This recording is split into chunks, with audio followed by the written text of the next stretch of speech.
Halo pemuda berpotensi, kembali lagi di channel Rian. Nah, di video kali ini kita memasuki segmen Teenagers View About Something. Jadi di segmen ini saya akan bacot-bacotan atau bercerita memberikan opini saya tentang beberapa hal yang mungkin sedang hangat atau yang sedang naik daun.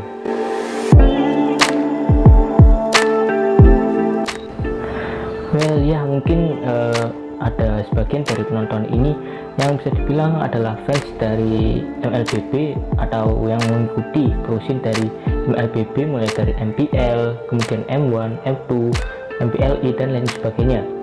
Pasti kalian akan sedikit kaget ya dengan hasil dari M2 kemarin, dimana di M2 kemarin ada dua tim dari Indonesia yang benar-benar kuat, akan tetapi mereka gagal untuk bisa dibilang meraih juara dua-duanya.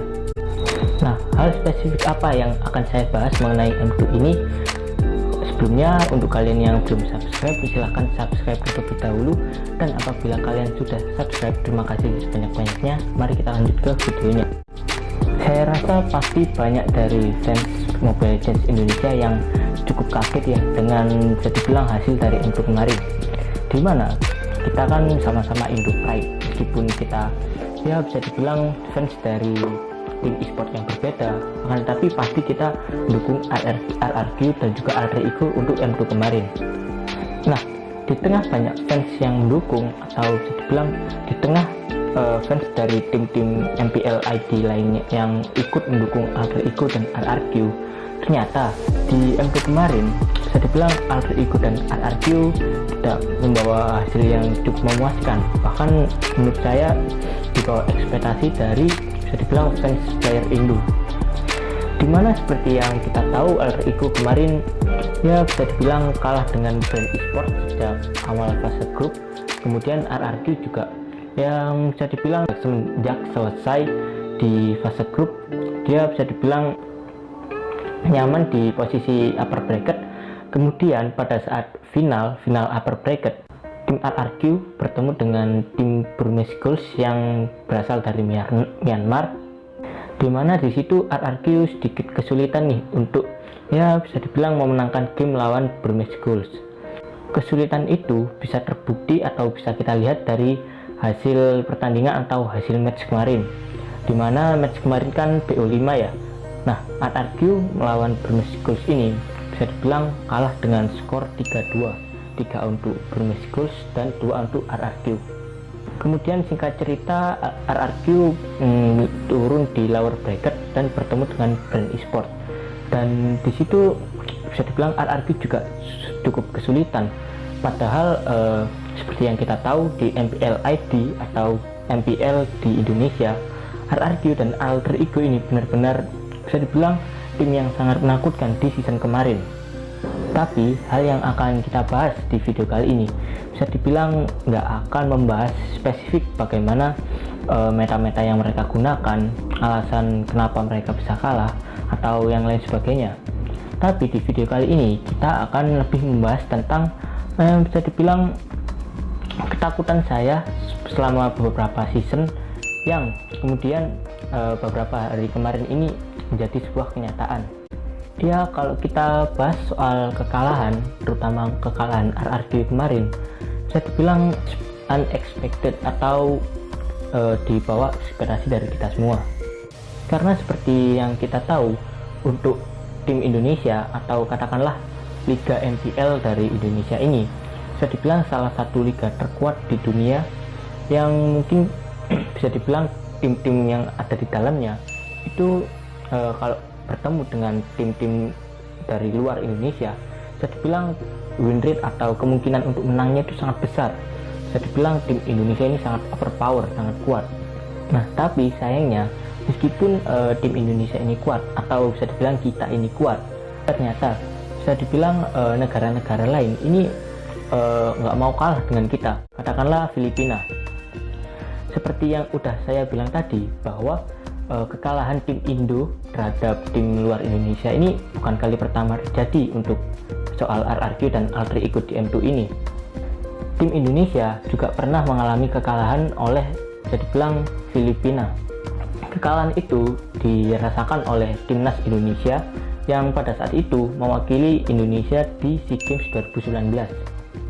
Yang bisa dibilang pada saat itu di SEA Games 2019 ini adalah sebuah bisa dibilang debut dari e-sport atau pertama kalinya e-sport mengikuti atau menjadi salah satu cabang olahraga di SEA Games.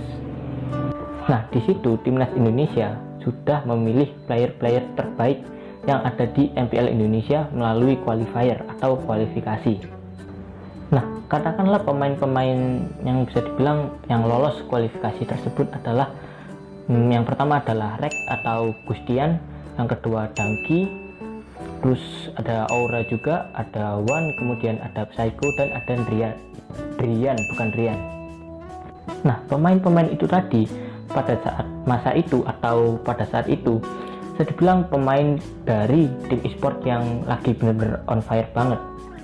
Dimana pada saat itu tim yang lagi kuat-kuatnya adalah tim EVOS e-sport dan juga Onyx. Nah, mayoritas player kan dari bisa dibilang EVOS, kemudian ada 2 player dari Onyx. Nah, kalau kita berpikir secara logika aja nih, pasti dengan pemain-pemain yang lagi on fire itu, bisa dibilang yang lagi kuat itu, pastilah kalau digabungkan akan memberikan hasil yang sangat bagus. Dan memang nyatanya di SEA Games permainan dari timnas Indonesia ini sangat-sangat bagus. Mereka bisa dibilang membantai tim-tim dari negara lain. Akan tetapi pada saat di babak grand final, timnas Indonesia bisa dibilang bertemu dengan timnas Filipina. Nah, di sini nih timnas Filipina mulai bisa dibilang menunjukkan taringnya.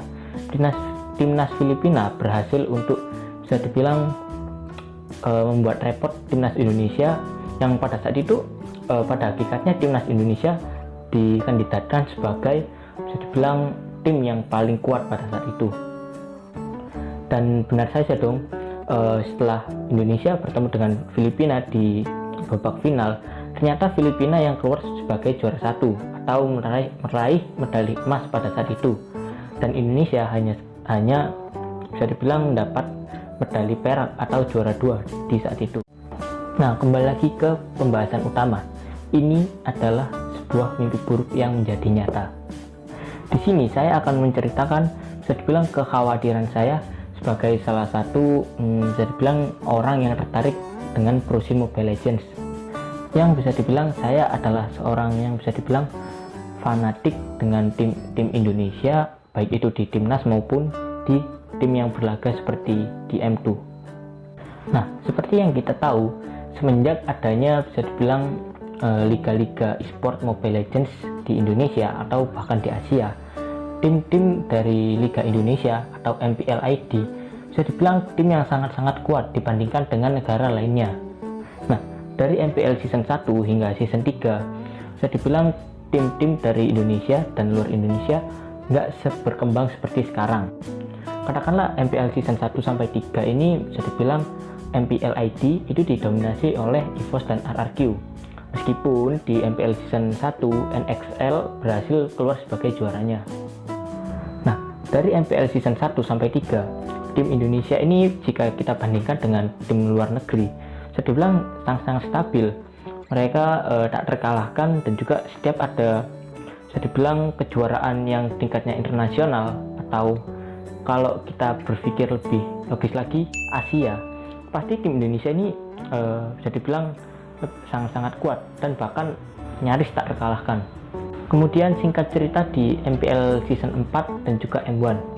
Nah, di sini nih meta-meta dan juga tim-tim yang bisa dibilang nggak terlalu kuat pada saat itu langsung bisa dibilang menunjukkan taringnya atau menunjukkan kemampuannya. Di sana liga-liga seperti MPL itu mulai bisa dibilang mengimbangi lah, atau tim-tim yang bisa dibilang papan bawah itu menjadi mulai kuat. Tim-tim yang tadinya yang mendominasi, katakanlah EVOS dan RRQ, menjadi dominasinya nggak sebesar itu. Jadi kayak udah seimbang lah antara EVOS dengan Alter Ego, antara EVOS dengan Aerowolf, itu mungkin udah hampir skillnya itu udah hampir sama. Nah, dari situ bisa dibilang kecemasan saya udah mulai. Tim-tim MPL yang bisa dibilang pada saat itu masih di papan bawah itu udah bisa dibilang menyaingi tim MPL yang di papan atas. Bagaimana dengan tim luar Indonesia? Nah, di situ saya udah mulai nih mendengar desas-desus tim MPL luar negeri mana yang kuat. Katakanlah pada saat itu saya mendengar brand e-sport. Nah, dari situ kecemasan mulai muncul. Kemudian kecemasan itu mulai pudar dengan adanya waktu. Kemudian di MPL season 5. Nah, MPL season 5 ini meta benar-benar berubah banget, berubah total. Dari yang tadinya bisa dibilang meta Mobile Legends pada umumnya adalah 2 tank, 1 core, dan juga 2 fighter. Udah kayak gitu aja. Kemudian di MPL season 5 ini datang Bigetron Alpha yang mereka bisa dibilang membawa meta yang sangat sulit dikalahkan, yaitu meta Hyper Carry. Nah, mungkin kalian baru tahu kan kalau meta Hyper Carry ini pertama kali digunakan oleh Bigetron Alpha. Saya juga baru tahu kok bahkan kemarin. Nah, dari situ semenjak Bigetron Alpha menerapkan meta Hyper Carry yang dimana mereka hanya bisa dibilang bermain 1 core, Bigetron Alpha performanya di MPL season 5 pertengahan itu bisa dibilang langsung naik atau menjadi tim yang sangat kuat pada saat itu. Nah, di situ kecemasan mulai muncul kembali karena dengan adanya Bigetron Alpha yang memakai meta Hyper Carry ini, kemudian tim-tim dari MPL ID untuk awalnya itu mulai untuk ya bisa dibilang mengikuti meta Hyper Carry yang dilakukan oleh Bigetron Alpha ini. Kemudian setelah katakanlah semua tim MPL menggunakan meta Hyper Carry ini, kemudian tim MPL luar atau katakanlah tim dari luar Indonesia itu mulai menggunakan meta Hyper Carry ini. Dimana kalau misal kita jabarkan meta Hyper Carry ini bisa dibilang sangat sulit untuk ditebak, karena kan kalau misal kita nih bandingkan meta yang dulu yang bisa dibilang 2 tank terus 2 core sama 1 fighter, itu bisa dibilang ya udah hero yang dipick ya itu aja, dan juga metanya itu bisa dibilang selalu berkiblat pada tim Indonesia. Nah, kalau meta Hyper Carry ini bahkan tim Indonesia pun sesama tim Indonesia, misal EVOS dengan Bigetron, kalau EVOS masih belum tahu bagaimana meta Hyper Carry yang biasa dibawakan oleh Bigetron, EVOS ini bisa-bisa tumbang dengan sangat mudah oleh Bigetron. Intinya meta Hyper Carry ini sangat sulit ditebak, dan juga tim-tim dari luar Indonesia mulai menggunakan meta Hyper Carry. Nah, disitu kan udah mulai kelihatan kalau meta Hyper Carry ini membawa bahaya bagi bisa dibilang keberlangsungan tim Indonesia. Tapi bagaimana lagi, tim Indonesia mau tidak mau harus mengikuti meta yang sedang kuat, dan juga dari situ Hyper Carry ini mulai lumrah lah digunakannya bisa dibilang oleh para tim-tim dari MPL baik itu Indonesia ataupun luar. Nah, seperti yang saya bilang tadi bahwa untuk meta Hyper Carry ini bisa dibilang strategi atau meta dari masing-masing tim itu bisa dibilang sangat berkembang dengan pesat.